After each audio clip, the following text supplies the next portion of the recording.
नमस्कार मित्रों, Alvin classes के यूट्यूब प्लेटफॉर्म पे आपका बहुत बहुत स्वागत है। आज हम 19वीं सदी में भारत में सामाजिक एवं धार्मिक सुधार विषय पर बात कर रहे हैं। पहली कक्षा में हमने बात किया था राजा राम मोहन राय के बारे में, केशव चंद्र सेन के बारे में। उसके बाद आज की हम कक्षा में इससे आगे बढ़ेंगे और आज हम देखेंगे कि इसके बाद किन व्यक्तियों का योगदान धार्मिक सुधार आंदोलन में रहा है। यह आधुनिक भारत की कक्षा है, इतिहास विषय से जुड़ा हुआ टॉपिक है। यह जितने जीएस के सेगमेंट है, जो जिस परीक्षाओं में जीएस पूछा जाता है और सिलेबस में ये रहता ही है, क्योंकि जो हिस्ट्री होता है उसमें दो ही सेगमेंट से ज्यादा प्रश्न पूछे जाते हैं, मॉडर्न हिस्ट्री और एंशिएंट हिस्ट्री। एंशिएंट हिस्ट्री वाले में शुरू का जो चैप्टर है, वेद पुराण, वैदिक युग, धर्म में बौद्ध धर्म, जैन धर्म, इससे प्रश्न पूछ लिए जाते हैं और आधुनिक भारत से प्रश्न पूछ लिए जाते हैं। तो हम लोग आधुनिक भारत को पढ़ रहे हैं। करते हैं ईश्वरचंद विद्यासागर। ईश्वरचंद विद्यासागर ये भी समाज सुधारक थे, धार्मिक समाज सुधारक थे। जन्म इनका 1820 में, परिश्रम से संस्कृत कॉलेज के प्रधानाचार्य बन गए। सामाजिक क्षेत्र में अतुलनीय योगदान इन्होंने दिया। विधवा पुनर्विवाह के लिए आंदोलन चलाए। 1856 में इसे कानूनी मान्यता भी दिलाई। 1856 से 60 के बीच लगभग 25 विधवाओं के पुनर्विवाह कराए। ईश्वरचंद विद्यासागर ने बांग्ला भाषा में स्वयं एक वर्णमाला वर्ण परिचय तैयार की और बांग्ला साहित्य में गद्य शैली के विकास एवं शैक्षिक विस्तार के लिए एक कॉलेज की स्थापना की।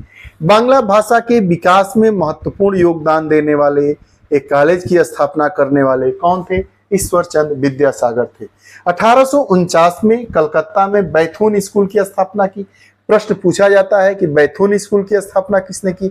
ईश्वरचंद विद्यासागर ने। कहां पर की? कलकत्ता में की। कब की? 1849 में।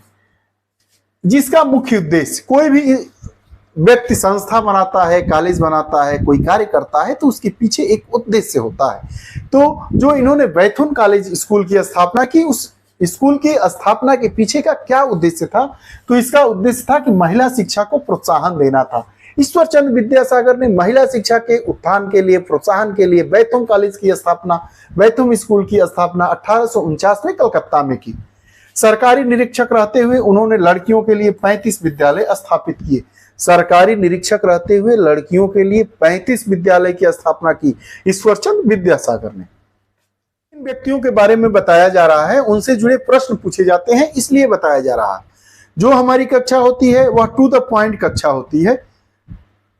ऐसा नहीं है कि हमारी जो कक्षा होती है उसमें आप लोगों को मनोरंजन के साधन और मनोरंजन के लिए आपको चुटकुले प्रोवाइड कराए जाएंगे, नहीं है। गंभीर छात्रों के लिए कक्षाएं होती है। जो गंभीर छात्र नहीं है वो तो चुटकुले सुनने वाली कक्षाएं देखें। उनका जीवन है, वो अपने जीवन को बेहतर समझते हैं, वो ऐसा कार्य करें। हमारी जो कक्षा होती है वह गंभीर छात्रों के लिए, हम सिलेबस पर फोकस करते हैं। बंकिम चंद्र चट्टोपाध्याय 1838 से 1894 ये इनके जीवन काल रहा। जन्म 26 जून 1838 को 24 परगना के काठलावाड़ा में हुआ। मैकाले द्वारा अंग्रेजी माध्यम से शिक्षा नीति के अंतर्गत 1857 में स्थापित कलकत्ता विश्वविद्यालय के वो पहले स्नातक थे। बंकिम चंद्र चट्टोपाध्याय कलकत्ता विश्वविद्यालय के प्रथम स्नातक थे। आगे 1891 तक सरकारी नौकरी की, कलेक्टर बने, कलेक्टरी की नौकरी थी, कलेक्टर थे। 1872 में बंग दर्शन नामक एक मासिक पत्र बहरामपुर से निकाला। बंग दर्शन क्या था? एक मासिक पत्रिका थी। बंग दर्शन क्या था? एक मासिक पत्रिका थी जिसका संपादन किसने किया? बंकिम चंद्र चट्टोपाध्याय ने किया। कब किया? 1872 में किया। कहां पर किया? बहरामपुर से। अपनी रचनाओं के माध्यम से बंगाल में सामाजिक चेतना जागृत की। लिखने के माध्यम से, शिक्षा के माध्यम से ही आप समाज को बदल सकते हैं। बाकी कोई दूसरा समाज में अमूल चूल परिवर्तन करने का कोई माध्यम ही नहीं था। पादरियों का युग था। पादरियों के युग के बाद जब विज्ञान का आविष्कार हुआ तो हमने सोचना प्रारंभ किया, और सोचना प्रारंभ किया तो हम अपने जीवन को बदलना शुरू कर दिए। संघर्षों का इतिहास रहा है मानव जीवन का। तो वैसे ही अगर समाज को बदलना है, व्यक्ति को बदलना है, अपने अपनी इच्छाओं के अनुरूप अपने जीवन को जीना है तो उसके लिए हमें शिक्षित होना जरूरी है, साक्षर नहीं, शिक्षित। तो वही बात ये कर रहे हैं कि अपनी रचनाओं के माध्यम से बंगाल में सामाजिक चेतना का इन्होंने जागरण किया, जागृति की।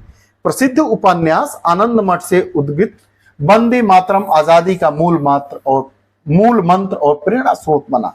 उपन्यास आनंद मठ से वंदे मातरम जो था इन लोगों के लिए आजादी का प्रेरणा स्रोत बना। कहते हैं रामकृष्ण। रामकृष्ण जिनका जन्म 1834 में होता है, मृत्यु 1886 में हो जाती है। रामकृष्ण परमहंस बंगाल के अत्यंत गरीब अनपढ़ संत पुरुष थे। गरीब भी थे, अनपढ़ भी थे, संत भी थे। संत बनने के लिए ना आपको राजा बनने की जरूरत है, ना बहुत शिक्षित होने की जरूरत है। संत थे, रामकृष्ण नाम था। उनकी भावहीनता का वर्णन करते हुए रोमा रोला ने लिखा है कि यदि वह यूरोप में होते तो उनकी बड़ी दुर्दशा होती। उन्हें मानसिक रोगी मानकर पागल खाने में भेज दिया जाता। लोग उनको मानसिक रोगी समझ जाते। अगर यूरोप जैसे देशों में होते, यूरोपीय कॉन्टिनेंट के किसी भी देश में होते तो उनको मानसिक रोगी समझकर पागल खाने में बंद कर दिया जाता। काली के भक्त थे, मां काली के अनन्य भक्त थे रामकृष्ण। गंगा के पूर्वी तट पर दक्षिणेश्वर के काली महादेवी के मंदिर में रहते थे। इनका विचार था कि संसार के सभी धर्म सच्चे रूप में ईश्वर तक पहुंचने के भिन्न भिन्न मार्ग हैं। यह कहते थे कि ईश्वर तक पहुंचने का भिन्न भिन्न मार्ग है संसार का सभी धर्म। ऐसा नहीं है कि एक धर्म के आप उपासक हैं, सनातन धर्म के उपासक हैं तो आप ही भगवान तक जा सकते हैं, आप ही ईश्वर को पा सकते हैं। ऐसा नहीं है। इस्लाम धर्म को मानने वाला भी ईश्वर को पा सकता है, सनातन धर्म को मानने वाला भी ईश्वर को पा सकता है, जैन धर्म को पाने वाला भी ईश्वर को पा सकता है। रास्ते अलग अलग हैं लेकिन पहुंचना एक ही जगह है। रास्ता मतलब धर्म। धर्म से आशय है जो धारण करने योग्य हो, जिसको जीवन में उतारा जा सके, जिनको जीवन में उतारने के बाद हम अपने प्रगति पथ पर अग्रसित हो सकते हैं, उसी को धर्म कहा जाता है सामान्य अर्थों में। वैसे तो धर्म की अपनी अपनी परिभाषाएं हैं लेकिन साधारण शब्दों में यही हम समझते हैं कि जिसको धारण किया जा सके उसी को धर्म है। तो अब धारण आप किसको करेंगे? वह जो खूबसूरत हो, जो हमें सही रास्ता दिखाए, जो हमें जीवन जीने का सलीका सिखाए, वही तो धर्म होता है। उसी को तो हम धारण कर पाएंगे। तो धर्म की परिभाषा ये होती है। तो रामकृष्ण जी जो थे वह कहते थे कि संसार के सभी धर्म सच्चे रूप में ईश्वर तक पहुंचाने के भिन्न भिन्न मार्ग हैं। इनके परम शिष्य विवेकानंद हुए। इन दोनों के मिलन को रहस्यवाद और बुद्धिवाद का मिलन कहा जाता है। पूछा जाता है कि रामकृष्ण और विवेकानंद के मिलन को क्या कहा जाता है? रहस्यवाद और बुद्धिवाद का मिलन कहा जाता था। विवेकानंद बुद्धिमान थे, रामकृष्ण थे वो मां काली के अनन्य भक्त थे।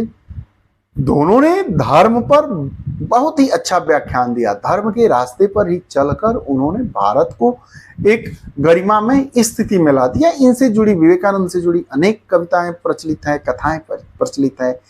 क्या सत्य है, क्या उसके बारे में असत्य नहीं है, लेकिन एक शब्द में, दो टूक शब्दों में कहा जा सकता है जितनी कहानियां हैं इनसे जुड़ी हुई, इन लोगों से जुड़ी हुई या महान जो व्यक्तित्व हैं उनसे जुड़ी हुई, वो जरूर प्रेरणादायी है। उनसे हमें सीखना चाहिए, आगे बढ़ना चाहिए। ये रही हमारी 19वीं सदी में जो भारत में धार्मिक एवं सांस्कृतिक सुधार हुए हैं उनसे जुड़ी हुई हमारी दूसरी कक्षा। आपको ये कक्षाएं कैसी लगती? कमेंट बॉक्स में अपने विचार जरूर दीजिएगा। पुनः नई कक्षा के साथ उपस्थित होंगे, तब तक के लिए बहुत बहुत धन्यवाद। नमस्कार।